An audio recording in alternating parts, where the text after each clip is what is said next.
तो भाई देखो, अगर आप सभी से मैं एक कॉमन सवाल पूछना चाहूं कि आईपीएल हिस्ट्री में अब तक जितने भी मैचेस हुए हैं, तो इस आईपीएल के इतिहास में वो एक कौन सा प्लेयर है जो आपका सबसे ज्यादा पसंदीदा है, जो आपका सबसे फेवरेट प्लेयर है? तो भाई देखो, तीन ही आंसर आपके हो सकते हैं, या तो एमएस धोनी, या तो विराट कोहली, या तो रोहित शर्मा। अब ये तीनों ही प्लेयर सबसे ज्यादा लोगों के फेवरेट क्यों होंगे, इस बारे में कोई भी टिप्पणी करना असल में समय की बर्बादी है। पर फिलहाल पिछले कुछ दिनों से चारों तरफ सोशल मीडिया पे ट्रेंड चल रहा है कि जो कोहली फैंस हो गए, धोनी फैंस हो गए, रोहित फैंस हो गए, ये आपस में डिबेट करने में लगे हैं कि भाई आईपीएल हिस्ट्री में अब तक जितने भी सीजन हुए हैं, सारे सीजन्स को मिला के क्या धोनी ने सबसे ज्यादा पैसे कमाए हैं, क्या सबसे ज्यादा पैसा रोहित शर्मा के पास आया है, या फिर सबसे ज्यादा पैसा विराट कोहली के पास आया है? तो देखो भाई, सबसे पहले तो किस प्लेयर ने सबसे ज्यादा पैसा कमाया है, इस बेसिस पे कुछ भी डिसाइड नहीं होता है। तीनों ही प्लेयर लेजेंड्स हैं, ना कोई किसी और से बहुत ज्यादा बेहतर है और ना ही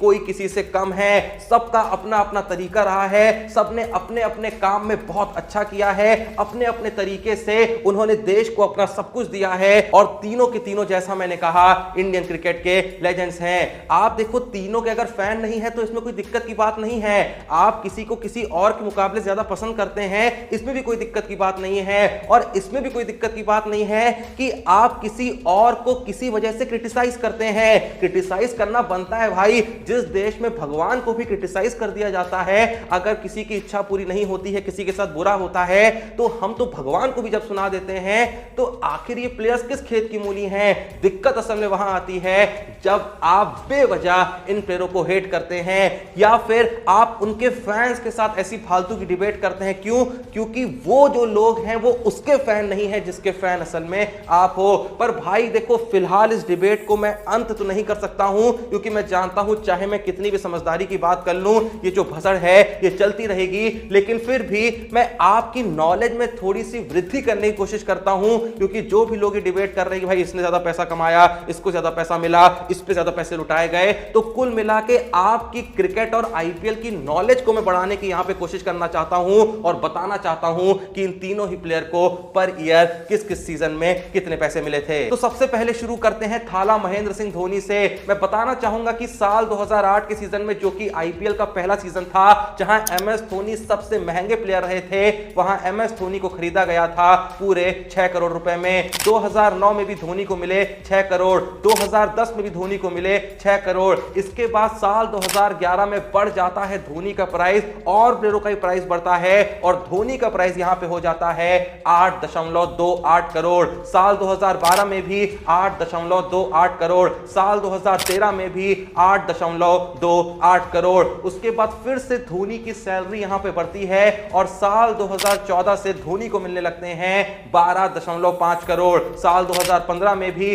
12.5 करोड़। साल 2016 में जब खेले थे Dhoni rising Pune super giants के लिए, वहां भी धोनी को मिले 12.5 करोड़। साल 2017 में भी 12.5 करोड़। उसके बाद वापस से चेन्नई रिटर्न करती है आईपीएल में, और एमएस धोनी की सैलरी हो जाती है पूरे 15 करोड़ रुपए। साल 2019 में भी 15 करोड़, साल 2020 में भी 15 करोड़, साल 2021 में भी 15 करोड़, और फिर साल 2022 के सीजन से जस्ट पहले होता है मेगा ऑक्शन, जहां पे धोनी खुद ये प्रपोजल रखते हैं कि मुझ पे ज्यादा पैसा मत लुटाओ, मेरा प्राइस यहां पे कम कर दो, क्योंकि मैं तो आने वाले कुछ सालों में चला जाऊंगा, लेकिन हमें फ्यूचर के लिए कुछ पैसे बचाने हैं ना, फ्यूचर के लिए कुछ प्लेयर खरीदने हैं ना। तो साल 2022 में एमएस धोनी का प्राइस हो जाता है 12 करोड़, साल 2023 में 12 करोड़, और इस सीजन यानी कि आईपीएल 2024 में भी एमएस धोनी का जो प्राइस है, जो उनकी सैलरी है, वो है 12 करोड़। अब चलें अपने अगले लेजेंड की तरफ। तो बारी आती है king of cricket Virat Kohli की,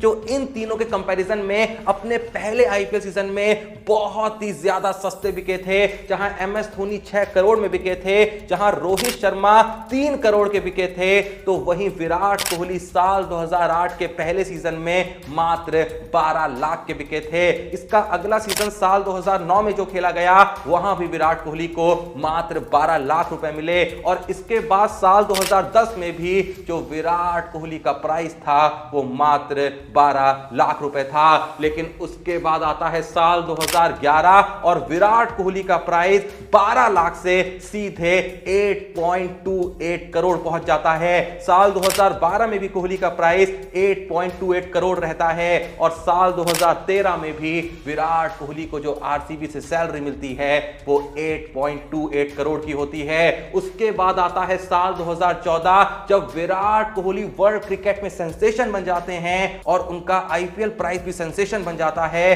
क्योंकि साल 2014 से विराट कोहली को आरसीबी देने लगती है 12.5 करोड़, साल 2015 में 12.5 करोड़, साल 2016 में 12.5 करोड़ और साल 2017 में भी 12.5 करोड़। इसके बाद जब आता है साल 2018 तो विराट कोहली की सैलरी आसमान फाड़ के पार हो जाती है, क्योंकि विराट कोहली को साल 2018 के सीजन से मिलने लगते हैं 17 करोड़ रुपए, साल 2019 में भी 17 करोड़, साल 2020 में भी 17 करोड़, साल 2021 में भी 17 करोड़। पर साल 2022 में जब मेगा ऑक्शन होता है तो वहां पे कोहली का प्राइस डिसाइड होता है, यानी कोहली की सैलरी डिसाइड होती है 15 करोड़ रुपए। साल 2022 में भी 15 करोड़, साल 2023 में भी 15 करोड़ और इस साल भी यानी साल 2023 के लिए भी आरसीबी ने विराट कोहली की सर्विसेज को रिटेन करा है पूरे 15 करोड़ रुपए में। लेकिन अब बढ़ते हैं at last the hitman Rohit Sharma की तरफ। तो जैसा मैंने आपको पहले ही बता दिया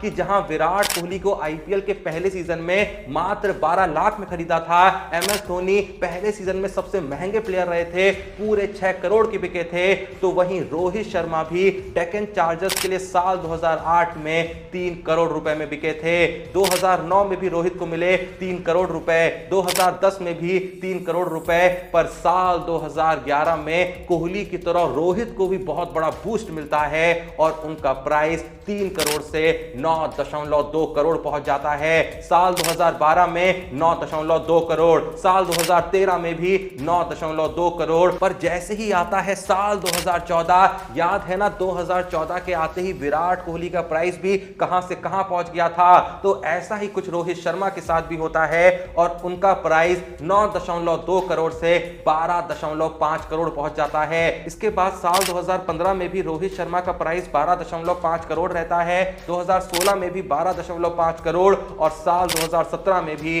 12.5 करोड़। लेकिन उसके बाद जब साल 2018 आता है तो रोहित शर्मा को सैलरी मिलने लगती है 15 करोड़ की, साल 2019 में 15 करोड़, साल 2020 में भी 15 करोड़, साल 2021 में भी 15 करोड़। पर उसके बाद जब मेगा ऑक्शन होता है तो साल 2022 से रोहित शर्मा को 1 करोड़ और ज्यादा मिलने लग जाते हैं, यानी 16 करोड़। साल 2022 में जैसा मैंने कहा 16 करोड़, साल 2023 में भी 16 करोड़ और इस बार भी रोहित शर्मा की सर्विसेज को रिटेन करा है मुंबई इंडियंस ने पूरे 16 करोड़ रुपए में। तो ये तीनों ही प्लेयरों का जो ब्यौरा है मैंने आपको बता दिया है। उम्मीद है कि आपको जान के थोड़ा सुकून मिला होगा कि भाई अब भेड़ बकरियों की तरह हम इस डिबेट में नहीं कूदेंगे, इसको ज्यादा मिला इसको कम मिला, पहले तो इससे घंटा फर्क नहीं पड़ता है। अब भाई कोहली को पहले सीजन में मात्र 12 लाख रुपए मिले थे, कोई सुनेगा तो हंस पड़ेगा भाई। क्या वो पैसा अभी कोहली के टैलेंट को जस्टिफाई करते हैं? नहीं करते हैं ना। जैसा मैंने कहा तीनों ही लेजेंड हैं, तीनों की रिस्पेक्ट होनी चाहिए। आप किसी को भी क्रिटिसाइज कर सकते हैं लेकिन जबरदस्ती